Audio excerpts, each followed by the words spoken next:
Hi, I'm Chad, Operations Manager here at Windward Design Group, and today I'm going to show you how to assemble a KD table.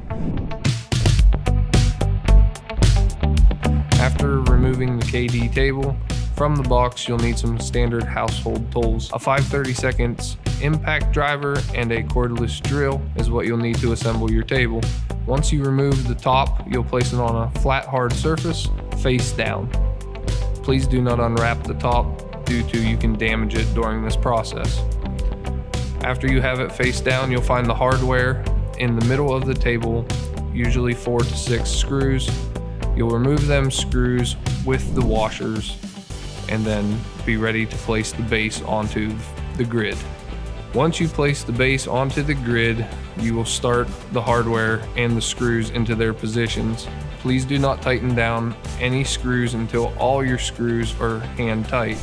Once your screws are hand tight, then you can use your impact to run them down and tighten them thoroughly.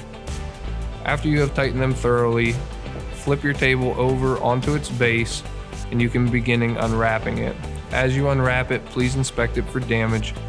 After it's unwrapped, you can place it into its location. If you have any other questions regarding assembling a KD table, please visit windwarddesignGroup.com.